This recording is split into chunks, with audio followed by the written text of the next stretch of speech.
پیارے دوستو، اگر آپ اس کہانی کو پورا سن لیں تو میں یقین سے کہتا ہوں یہ کہانی آپ کو بہت مزہ دے گی۔ شادی کے وقت میں 35 سال کی تھی، جبکہ میرا شوہر صرف 17 سال کا تھا۔ میرا شوہر میرے پیچھے پڑا ہوا تھا کہ میں اس سے شادی کروں۔ پہلے تو میں انکار کرتی رہی، مگر پھر مجھے بھی ایک سہارے کی ضرورت تھی۔ میں راضی ہو گئی۔ ایک دن میں گھر واپس آئی تو میری جوان بیٹی کمرہ بند کر کے رو رہی تھی۔ میں گھبرا گئی۔ میں نے پوچھا، بیٹی تمہیں کیا ہوا؟ بیٹی روتے ہوئے مجھے کہنے لگی، ماں، میرے نئے باپ نے میرے ساتھ۔ میں نے جب آئینے میں خود کو دیکھا تو 35 سال کی عمر میرے چہرے کی لکیروں میں نظر آ رہی تھی، بلکہ میری آنکھوں میں تھکن صاف نظر آتی تھی، جو برسوں کی بے سکونی کا حاصل تھا۔ یہ وہی گھر تھا جہاں میں نے اپنا بچپن گزارا تھا، اپنے ماں باپ کی لاڈلی اور اکلوتی بیٹی بن کر۔ میرے والدین جو میرا کل سرمایہ تھے، 3-4 سال پہلے ایک ایک کر کے اللہ کو پیارے ہو گئے۔ اب اس بڑے سے گھر میں صرف میں تھی اور میری 18 سال کی بیٹی تھی۔ میرا شوہر، جس کے لیے میں نے اپنی زندگی کے بہترین سال ضائع کر دیے تھے، مجھے اس وقت طلاق کا پروانہ تھما کر چلا گیا جب مجھے ایک شریک حیات کی سب سے زیادہ ضرورت تھی۔ اسے کوئی اور پسند آ چکی تھی، کوئی ایسی جو مجھ سے زیادہ جوان اور پرکشش تھی۔ اس نے ایک بار بھی یہ نہیں سوچا کہ اس کی جوان بیٹی پر کیا گزرے گی، وہ اس معاشرے کا کیسے مقابلہ کر پائے گی۔ صبح کے 7 بج رہے تھے۔ میں نے جلدی سے ناشتہ تیار کیا اور بیٹی کو آواز دینے لگی، بیٹی جلدی اٹھو، تمہیں کالج جانا ہے، مجھے اسکول کے لیے دیر ہو رہی ہے۔ سائمہ خاموشی سے میز پر آ کر بیٹھی۔ وہ پہلے ایسی نہیں تھی، وہ بہت ہنس مکھ لڑکی تھی۔ میں ایک سرکاری اسکول میں ٹیچر تھی۔ اللہ کا شکر تھا کہ مالی طور پر میں کسی کی محتاج نہیں تھی۔ میں خود گھر کا سارا سودا سلف لاتی، بجلی کے بل جمع کرواتی۔ دنیا کی نظر میں ایک مضبوط اور خود مختار عورت تھی، لیکن رات کے اندھیرے میں جب میں اکیلی ہوتی تو مجھے احساس ہوتا کہ اس معاشرے میں ایک عورت کے لیے مرد کے بغیر جینا کتنا بڑا امتحان تھا۔ آج جب میں اسکول کے سٹاف روم میں بیٹھی تو میرے ساتھ کی ٹیچر کی ہمدردیاں مجھے زہر لگنے لگیں۔ میری سہیلی جو اسکول کی سب سے سینئر ٹیچر تھی، اکثر چائے کا کپ لیتے ہوئے میری طرف دیکھا کرتی۔ مجھے کہتی، تم اکیلی کب تک یہ سب مینج کرو گی؟ دیکھو تمہاری جوان بیٹی ہے، کل اس کے رشتے آئیں گے، لوگ 100 سوال پوچھیں گے کہ اس کا باپ کہاں ہے، اور تم خود ابھی جوان ہو، تم کوئی سہارا کیوں تلاش نہیں کرتی؟ میں اس کی بات سن کر مسکرا کر جواب دیتی، آپا میں خود اپنا سہارا ہوں، میری سیلری اچھی ہے، گھر اپنا ہے، مجھے کسی کی ضرورت نہیں۔ مگر میری سہیلی کا اگلا جملہ ہمیشہ میرے سینے میں پیوست ہو جاتا۔ وہ کہتی، عورت کتنا ہی کمال ہے، گھر کی دہلیز پر ایک مرد کی جوتی پڑی ہو تو محلے والوں کی نظریں نیچے رہتی ہیں، ورنہ ہر کوئی گھر کے اندر آنے کی سوچتا ہے۔ میں نے آگے سے کوئی جواب نہ دیا۔ بات صرف سکول تک محدود نہیں تھی۔ پچھلے ہفتے میری خالہ کی بیٹی کی شادی تھی۔ میں نے سوچا تھا کہ تھوڑی دیر کے لیے جاؤں گی تاکہ بیٹی کا تھوڑا دل بہل جائے، لیکن وہاں جو کچھ ہوا اس نے میری روح کو زخمی کر دیا۔ شادی ہال میں داخل ہوتے ہی میری دور پار کی رشتہ دار عورتوں نے مجھے ایسے گھیر لیا جیسے میں کوئی عجوبہ ہوں۔ کہنے لگیں، ہائے تم کتنی کمزور ہو گئی ہو، اس نے تمہیں طلاق دے کر اچھا نہیں کیا۔ ایک چچی نے کافی اونچی آواز میں کہا تاکہ آس پاس کے لوگ بھی سن لیں۔ کہنے لگی، اب کیا کرو گی، محلے کی عورتیں تو باتیں کرتی ہیں کہ اب تم اکیلی رہتی ہو، پتہ نہیں کون کون تمہارے گھر کے چکر لگاتا ہے۔ میں نے صبر کرتے ہوئے جواب دیا، چچی میرے گھر کوئی چکر نہیں لگاتا، میں ایک باعزت جاب کرتی ہوں، مگر وہاں موجود دوسری عورتوں کی سرگوشیاں میرے کانوں میں بری طرح چبھ رہی تھیں۔ اکیلی عورت تو کھلی کتاب کی طرح ہوتی ہے، ہر کوئی پڑھنا چاہتا ہے، پتہ نہیں طلاق کیوں ہوئی۔ شادی سے واپسی پر میں نے دیکھا تھا کہ محلے کی 2-3 عورتیں میرے گھر کی دیوار کے ساتھ کھڑی باتیں کر رہی تھیں۔ جیسے ہی میری گاڑی رکی وہ ایک دم خاموش ہو گئیں۔ وہ مجھے ایسے دیکھ رہی تھیں جیسے میں نے کوئی جرم کیا تھا۔ گھر کے اندر داخل ہو کر میں نے صوفے پر سر رکھا، میرا سر درد سے پھٹ رہا تھا۔ بیٹی کہنے لگی، ماں آپ ٹھیک کہہ رہی تھیں۔ میں نے اسے دیکھا اور سوچا کیا واقعی میں اپنی بیٹی کو ایک محفوظ مستقبل دے پاؤں گی؟ میرے پاس پیسہ تھا، سرکاری نوکری تھی، مگر ذہنی سکون ختم ہو چکا تھا۔ ہر بار کی دستک پر میرا دل دھڑکنے لگتا کہ کہیں کوئی محلے دار شکایت لے کر نہ آ جائے۔ خیر اگلے دن دوپہر کے وقت میں گھر واپس آئی تو بیٹی بھی کالج سے آ چکی تھی۔ تھوڑی دیر کے بعد محلے کی خالہ ہمارے گھر آئی اور باتوں باتوں میں کہنے لگی، بیٹی سنا ہے تمہارا سابق شوہر دوسری شادی کر کے بہت خوش ہے، تم کیوں اپنی زندگی برباد کر رہی ہو؟ دیکھو تم ابھی جوان ہو، کوئی بھی اچھا رشتہ مل سکتا ہے۔ میں خالہ کو ٹال سکتی تھی مگر ان کی باتیں میرے لاشعور میں بیٹھتی جا رہی تھیں۔ تھوڑی دیر کے بعد وہ مجھے سمجھا کر وہاں سے چلی آئی۔ میں سوچ رہی تھی نہ جانے میرے ساتھ آگے کیا ہوگا۔ وقت بڑی تیزی کے ساتھ گزر رہا تھا۔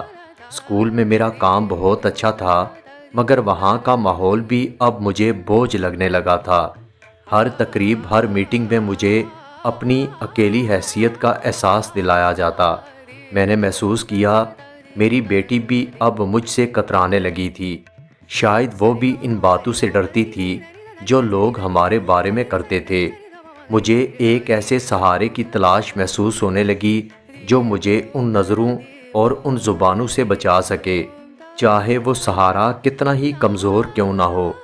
میں نے پوری کوشش کی کہ میں خود کو کام میں اتنا مصروف کروں کہ مجھے کسی کی باتوں کا اثر نہ ہو، مگر انسانی دل آخر کتنا مضبوط ہو سکتا تھا۔ ایک دن صبح کے وقت جب میں اپنی گاڑی پارک کر کے اسکول کے اندر جا رہی تھی تو دیکھا کہ اسکول کے لان کی کایا پلٹی ہوئی تھی۔ جو پودے پچھلے کئی ہفتوں سے مرجھائے ہوئے تھے آج وہ صاف ستھرے اور تراشے ہوئے لگ رہے تھے۔ مالی بابا جو برسوں سے یہاں کام کر رہا تھا وہ پچھلے مہینے ریٹائرڈ ہو چکا تھا۔ اسکول کی انتظامیہ کسی نئے بندے کی تلاش میں تھی۔ اسکول کی نائب قاصد نے مجھے آ کر کہا، میم دیکھیں اسکول کتنا صاف لگ رہا ہے۔ میں نے کہا ہاں لگتا ہے کوئی نیا مالی آ چکا ہے۔ کہنے لگی ہاں میم ایک لڑکا آیا ہے لیکن بہت غریب ہے۔ خیر میرا سارا دن اسکول کے کاموں میں گزر گیا۔ دوپہر کو جب میں تھک ہار کر کرسی پر بیٹھی تو مجھے پیاس لگنے لگی۔ میں نے نائب قاصد کو آواز دینے کے لیے گردن موڑی تھی کہ دروازے پر دستک ہوئی۔ اندر ایک دبلا پتلا لڑکا داخل ہوا۔ اس کے کپڑے سادے مگر صاف ستھرے تھے۔ اس کے ہاتھوں پر مٹی کے نشان تھے۔ وہ ابھی کام سے فارغ ہوا تھا۔ اس کے چہرے پر عجیب معصومیت تھی، ایسی معصومیت جو اس عمر کے لڑکوں میں بہت کم دیکھنے کو ملتی ہے۔ اس لڑکے کی عمر 17 سال تھی۔ میں نے اسے اس کا نام پوچھا تو وہ کہنے لگا، میڈم میرا نام یاسر ہے، میں یہاں نیا مالی بھرتی ہوا ہوں۔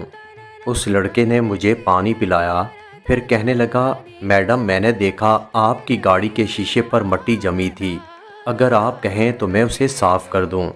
میں نے اسے حیرت سے دیکھا۔ عام طور پر اسکول کے ملازم صرف اپنے کام سے کام رکھتے تھے مگر اس لڑکے کی یہ بات مجھے تھوڑی مختلف لگی۔ میں نے کہا اس کی کوئی ضرورت نہیں۔ اس لڑکے کے جانے کے بعد میں کچھ دیر اس کے بارے میں سوچتی رہی، کتنا عجیب لڑکا تھا۔ اگلے چند دن میں نے محسوس کیا کہ وہ لڑکا خاموشی سے میری سہولت کا خیال رکھنا شروع کر چکا تھا۔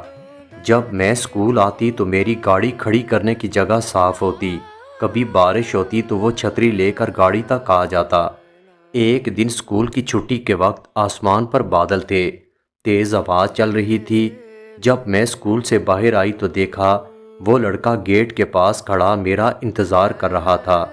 جیسے ہی اس نے مجھے دیکھا وہ بھاگتا ہوا میرے قریب آیا، کہنے لگا، میڈم آج موسم بہت خراب ہے، آپ کی گاڑی کا ایک ٹائر تھوڑا سا بیٹھا ہوا لگ رہا تھا، میں نے سوچا اس میں ہوا بھر دوں، آپ احتیاط سے گھر جائیے گا۔ میں نے اس لڑکے کی توجہ کو نظر انداز کر دیا تھا۔ ایک دن میں نے اسے اپنے پاس بلایا، اسے کچھ پیسے دینے کی کوشش کی۔ میں نے کہا، یاسر تم میری بہت مدد کرتے ہو، یہ پیسے رکھ لو۔ یاسر کا چہرہ ایک دم سرخ ہو گیا، اس نے پیسے لینے سے انکار کر دیا۔ کہنے لگا، میڈم میں غریب ضرور ہوں مگر میں آپ کے پیسوں کے لیے نہیں کرتا، آپ بہت اکیلی لگتی ہیں۔ اسکول میں سب ٹیچرز اپنی باتوں میں مگن رہتی ہیں لیکن میں نے دیکھا کہ آپ بہت اداس رہتی ہیں، اس لیے مجھے آپ کے کام کرنا اچھا لگتا ہے۔ اس لڑکے کی بات نے میرے دل کے بند گوشے کو چھو لیا تھا۔ میں نے کہا، تمہیں کیسے پتا کہ میں اداس ہوں؟ اس نے نظریں جھکا کر کہا، میڈم مجھے دیکھ کر پتہ چل جاتا ہے، میں بھی تو اکیلا ہوں، ماں باپ بچپن میں وفات پا چکے تھے، بڑی مشکل سے مزدوری کر کے پیٹ پالتا ہوں، اکیلے پن کا دکھ خوب جانتا ہوں۔ اس دن کے بعد سے یاسر کے لیے میرے دل میں ایک ہمدردی پیدا ہو چکی تھی۔ وہ اکثر کام کے دوران میرے پاس آ کر کھڑا ہو جاتا، وہ ادھر ادھر کی باتیں کرنے لگتا، وہ مجھے بتاتا کہ اسے پڑھنے کا بہت شوق تھا مگر حالات نے اسے مالی بنا دیا تھا۔ مجھے اس 17 سال کے لڑکے کی باتوں میں ایک عجیب سا سکون مل رہا تھا۔ وہ مجھے میڈم کہتا تھا مگر اس کے لہجے میں ایک تحفظ کا احساس تھا۔ 35 سال کی ایک تجربے کار عورت ہونے کے باوجود مجھے اس 17 سال کے لڑکے میں ایک تحفظ کا احساس ہونے لگا۔ اب میں یاسر کے سامنے کمزور پڑتی جا رہی تھی۔ مجھے لگا شاید اللہ نے یاسر کو میری زندگی میں ایک فرشتے کی طرح بھیجا تھا جو بغیر کسی مطلب کے میری خدمت کر رہا تھا۔ اس دن اسکول میں ایک عجیب خاموشی تھی، بادل چھائے ہوئے تھے، ٹھنڈی ہوا چل رہی تھی۔ میں اسکول کی لائبریری میں بیٹھی تھی، یاسر کمرے میں داخل ہوا، اس کے ہاتھ میں پانی کا گلاس تھا مگر آج اس کے چہرے پر وہ ہمیشہ والی مسکراہٹ نہیں تھی۔ کہنے لگا، میم کیا میں آپ سے کچھ کہہ سکتا ہوں؟ میں نے کتاب سے نظریں ہٹا کر اسے دیکھا۔ یاسر نے گہرا سانس لیا اور اپنی نظریں زمین پر جما لیں۔ میں آپ سے شادی کرنا چاہتا ہوں، میں آپ کا سہارا بننا چاہتا ہوں تاکہ کوئی آپ پر انگلی نہ اٹھا سکے۔ یاسر کی بات سن کر ایک پل کے لیے مجھے لگا تھا میرے کانوں نے غلط سنا تھا، میرے تن بدن میں آگ لگ چکی تھی۔ میں نے کہا، یاسر لیکن تمہاری عمر بہت کم ہے، کیا تمہارے ماں باپ اس رشتے کو قبول کریں گے؟ یاسر کہنے لگا، میڈم میرے ماں باپ اس دنیا میں نہیں ہیں۔ یاسر کی بات سن کر میں نے کہا، یاسر ٹھیک ہے میں تیار ہوں لیکن ہم یہ شادی بہت سادگی کے ساتھ کریں گے۔ چند دن کے بعد میں نے مولوی صاحب کا انتظام کیا اور اپنے گھر میں بیٹی کی موجودگی میں یاسر کے ساتھ نکاح کر لیا۔ نکاح کے بعد یاسر اپنا چھوٹا سا بیگ لے کر میرے گھر آ چکا تھا۔ شروع کے چند دن بہت سکون سے گزرے تھے۔ ایک شام جب میں اسکول سے تھکی ہاری گھر واپس آئی تو پورا گھر خاموش تھا۔ میں سیدھا بیٹی کے کمرے کی طرف جانے لگی۔ جیسے ہی میں کمرے کے قریب پہنچی، اندر سے سسکیوں کی آواز سنائی دی۔ میرا دل ایک دم ڈوب گیا۔ میں نے گھبرا کر دروازہ کھولا تو منظر دیکھ کر میرے پیروں کے نیچے سے زمین نکل گئی۔ بیٹی بستر پر لیٹی منہ پر تکیہ رکھ کر بری طرح رو رہی تھی۔ اس کا دوپٹہ فرش پر گرا ہوا تھا، اس کے بال بکھرے ہوئے تھے۔ میں نے پوچھا، بیٹی تمہیں کیا ہوا؟ میری جان تم کیوں رو رہی ہو؟ بیٹی نے جیسے ہی مجھے دیکھا وہ میرے سینے کے ساتھ لگ کر رونے لگی، اس کا پورا وجود کانپ رہا تھا۔ کہنے لگی، آپ نے یہ کیا کر دیا؟ آپ کس انسان کو اس گھر میں لے کر آئی ہیں؟ بیٹی کی آواز ہچکیوں میں دب رہی تھی۔ میں نے کہا، بیٹی بتاؤ، کیا تمہیں یاسر نے کچھ کہا ہے؟ بیٹی نے روتے ہوئے وہ انکشاف کیا جس نے میری روح کو فنا کر دیا۔ کہنے لگی، ماں وہ کوئی معصوم نہیں، جب آپ اسکول جاتی ہیں تو وہ میرے کمرے کے باہر آ کر کھڑا ہو جاتا ہے۔ آج اس نے حد کر دی، اس نے میرا راستہ روکا، مجھے دھمکی دی کہ اگر میں نے آپ کو قائل نہ کیا کہ آپ یہ گھر اور اپنی ساری جائیداد میرے نام کر دیں تو وہ مجھے اسی طرح بدنام کر دے گا کہ کوئی مجھ سے شادی نہیں کرے گا۔ وہ کہہ رہا تھا کہ تمہاری ماں کے ساتھ میں نے شادی صرف عیاشی کے لیے کی تھی۔ بیٹی کی بات سن کر میرا برا حال ہو رہا تھا۔ میں ابھی بیٹی کو سنبھال رہی تھی کہ یاسر کمرے کے دروازے پر آ چکا تھا۔ اس کے چہرے پر اب بھی وہ نقاب تھا، بلکہ ایک زہریلی مسکراہٹ تھی۔ وہ تو بیٹی نے سب بتا دیا تھا۔ یاسر دیوار کے ساتھ ٹیک لگائے ہوئے کہنے لگا، دیکھو، غصہ کرنے کی ضرورت نہیں۔ تم 35 سال کی ہو، میں 17 سال کا۔ تمہیں کیا لگا کہ میں تم سے محبت کرتا ہوں؟ میں تو بس اس غربت سے نکلنا چاہتا تھا۔ اب شرافت کے ساتھ یہ گھر میرے نام کروا دو، ورنہ محلے میں کہوں گا کہ تمہاری بیٹی کے مجھ سے ناجائز تعلقات ہیں۔ یاسر کی یہ گندی بات سن کر میرے اندر کی ممتا ایک شیر کی طرح جاگ اٹھی۔ میں نے آگے بڑھ کر زوردار تھپڑ اس کے منہ پر رسید کیا۔ میں نے کہا، نکل جاؤ میرے گھر سے ابھی اور اسی وقت۔ میں نے کہا، میں ابھی پولیس کو فون کرتی ہوں۔ میں بتاؤں گی کہ تم نے ایک نابالغ لڑکا ہو کر اپنی غلط عمر بتا کر مجھ سے شادی کی اور اب میری بیٹی کو ہراساں کر رہے ہو۔ میں نے اپنا فون نکالنا شروع کیا۔ پولیس کا نام سنتے ہی یاسر کی ساری مردانگی ختم ہو گئی۔ وہ اپنا بیگ اٹھا کر وہاں سے ایسے بھاگا تھا جیسے اس کے پیچھے کوئی چڑیل لگ گئی تھی۔ میں نے بیٹی کو سینے سے لگا لیا۔ ہم دونوں بہت دیر تک روتے رہے۔ اس رات میں نے بڑا فیصلہ کیا تھا۔ میں نے یاسر سے خلا کی کارروائی شروع کر دی اور اسے اپنی زندگی سے ہمیشہ کے لیے نکال پھینکا۔ میں نے سمجھ لیا تھا کہ معاشرے کے ڈر سے غلط سہارا لینا اپنی زندگی کو جہنم بنانا تھا۔ میں نے بیٹی کے سر پر ہاتھ رکھا، اسے یقین دلایا کہ اب ہمیں کسی تیسرے کی ضرورت نہیں۔ تو دوستو، یہ تھی ہماری آج کی ویڈیو۔ امید کرتا ہوں کہ آپ کو پسند آئے گی۔ دوستو، اگر آپ کو ویڈیو اچھی لگے تو ویڈیو کو لائک اور میرے چینل کو سبسکرائب ضرور کیجیے گا۔ اپنا بہت سارا خیال رکھیے گا۔ ملتے ہیں اگلی ویڈیو کے ساتھ۔